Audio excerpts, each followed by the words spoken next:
Holy buckets. What the heck is that big thing going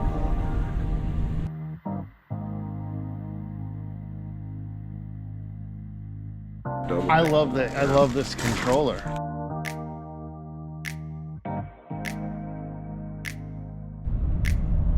Okay, now that's a new one to me.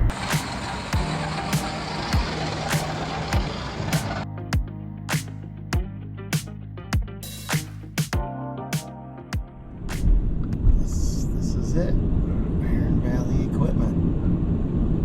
Holy buckets. What the heck is that big thing going on? All right, guys. That pusher's not the reason we're here. We're actually we're at Iron Valley Equipment, and we're going to be installing a new snowplow. But I was told that this is a self-install snowplow. So now this is a completely self-installed. An average guy should be able to install this plow himself, is what I've been told by Rick. And this is your shop, so we're actually going to walk through this with one of your guys. Correct. That's a pro.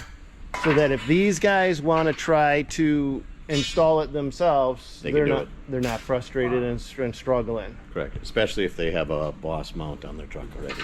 Okay, so let's talk about that real quick.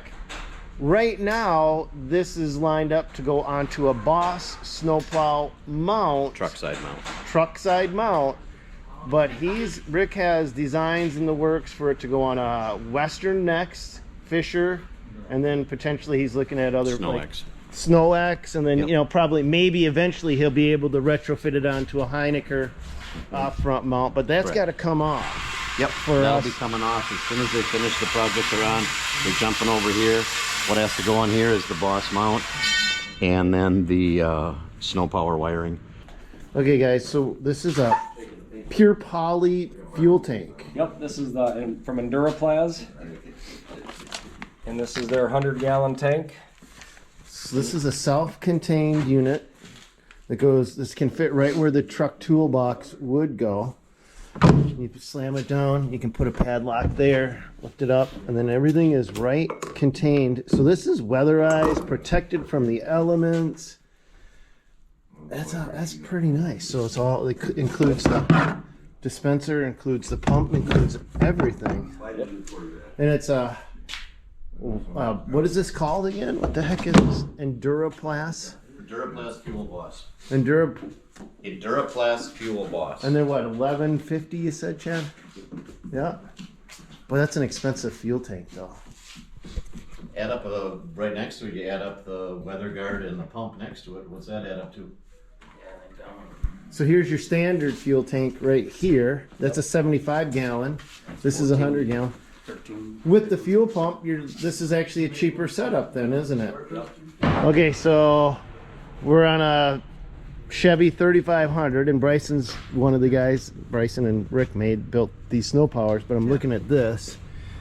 What are these bolts for? So those are for adjustments. So anytime you say you got this truck here, which is a 3500, and say you put a Salter in the back, you're going to change your geometry of the truck. You're going to start lifting the front of the truck up. Yeah. So now you got to adjust the plow like you would with a Fisher or a Western to meet the pavement. Yeah. Where Boss has all the adjustment on the truck side hitch, well, we did it on the plow and the truck side hitch. So we utilize the Boss push frame, so that's our adjustment for height off the ground. Yep. So it gets our transition plate and our truck mount level. So when we're plowing, you don't want it at an angle, you want it as level as possible so it's less resistance. So now when you have these holes here is how you adjust the angle of attack when you're plowing. So it gets your blade perfectly level on the ground so you get the best cut. So I'm looking at this and I go, what's that for? And all of you guys are going, well, it's a plow shoe, dum-dum. No, it's not not. A plow shoe. It's not. So when you got the plow, where you got the wings back and you're trying to take the plow off the truck, it almost got me saying it out plow shoes. We call them kickstands. So it keeps the wings up so you can bolt in and out. And let's go see your wiring harness. Okay, what is this one now? So that connects to your battery side on your breaker. And then this connects to your line side on your breaker. There's your power, and this connects to your negative on your battery. and then run it to your bumper. That's it. That's it. That's it. So that's what happens when we go in and we eat lunch. They already got the wiring done. Okay, so here's the heavy power. Here's the wiring that's legitimately ran right down, right up and through. It comes right to here, and here's power, positive. And Here's your negative. jumper Yep.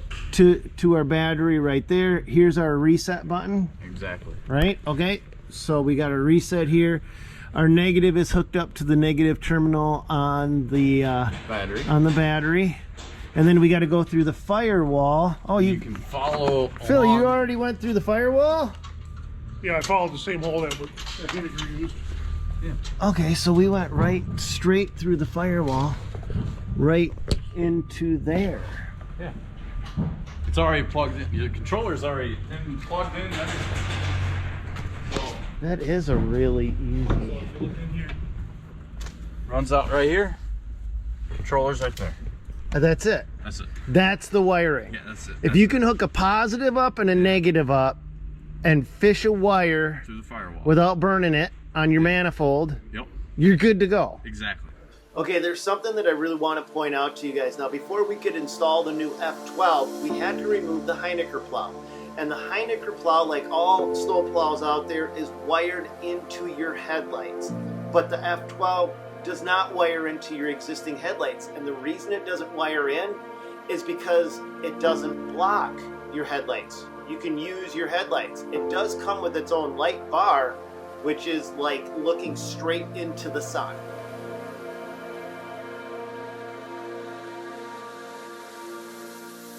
Let's go take a look. So if you guys have to mount your own Boss undercarriage, well, you guys will have to do that on your own, but I'll show you exactly what they've done so far. We've got this entire Boss undercarriage all wrapped up. 2 bolts left to drill. I think there's just 2. I think there's just 2 left to drill. Do you guys know? Yeah, there's one on the driver's side and the passenger side on the frame. These are the hard ones, right, Rick? That's correct. So drill. So you have to. Those are the only 2 spots where you have to drill through the frame to mount the Boss iron onto it. So are we hooking it up now? Yep. Just put the power and ground to it. So that way we can try and get the back end to lift up into your mount. These pins just pull out and twist. And they lock out. There we go. Look at that. Drop it down some. A little more. Alright. So we put the kickstands down, which holds the side wings up, which allows us to get it at the right angle so that we can drive right into it. So this is the first hookup of it. I wish I could see which way the pin is. This pin is in. It is. Whoops. Yeah, this side is locked in. I mean, as far as I can see. God, we are so close. So it simply hooks in with 1, 2 pins. Phil, what was the problem? What were we running into? A little bit of powder coat was too thick on it. Just the first initial hookup. Yep. That powder coat on the framing was in the way. The powder coat on the plow, that was it. So now we want to go, we're in transport mode now. We want to plow. We just hit the plow button and we're good to go. It's pop the fall right down. And now we're in plow mode. Yep. Now we can go down. How about adjusting it? Do we got to do any adjusting to make sure we're all level? Is this where you basically adjust it at this point? Right here to make sure all the Your wings. adjustments are already good. If you look here, there's not really much of a gap, and that's what you want. Because as this wears back here, it'll level itself out. So we have 6 inches of wear here, 3 inches of wear in the front, is my understanding. I was talking to Rick, these blades are designed to actually wear like that, to wear into level, but they should be set pretty close right out of the gate. And all your adjustments are right here. That's all these 2 cylinders.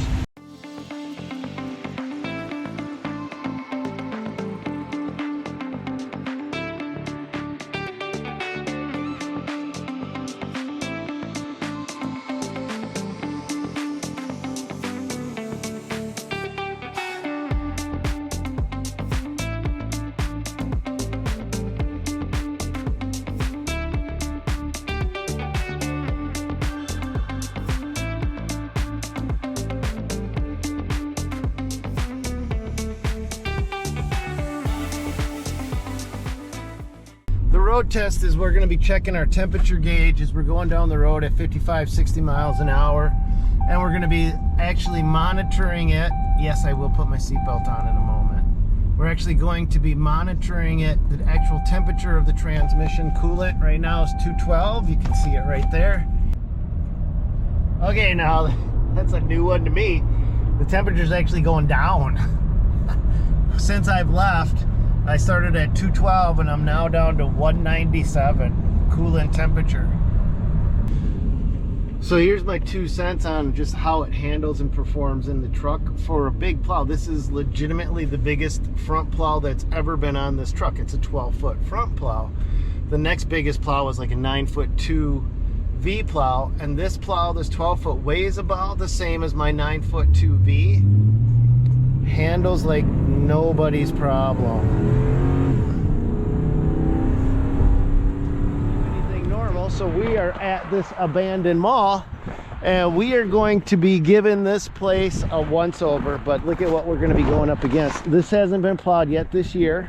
I mean, that's why it's a, it's abandoned mall. They don't plow it, but it's been driven over all year long. So cars, trucks, semis come in here and they use this as a parking spot. So this is hard packed snow, ice.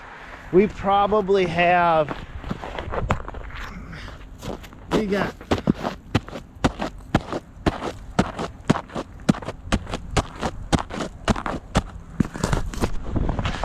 we gotta have a couple inches of this stuff of just pure ice before you get down to the asphalt. So that's what I want to find out today is this thing has down pressure. Can it cut through crap like that, and how well will it actually do? We've already seen it plowing super deep snow. If you've missed that video, go back to it. I think we had a blizzard for 24 hours and we got nailed with 21 inches of snow in Egan. So we know it can handle a lot of snow just from that video, but how well does it scrape?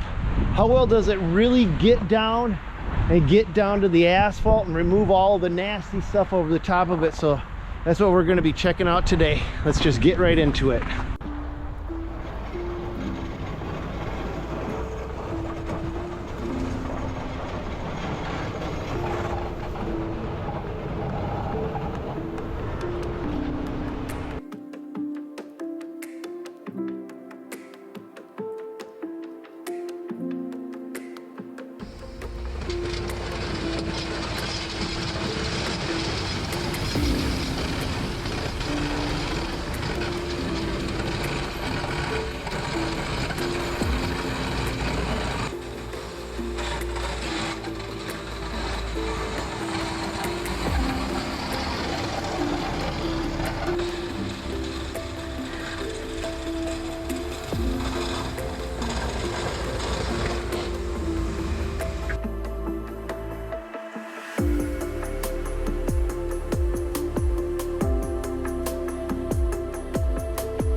That's all we got for you on this one, guys.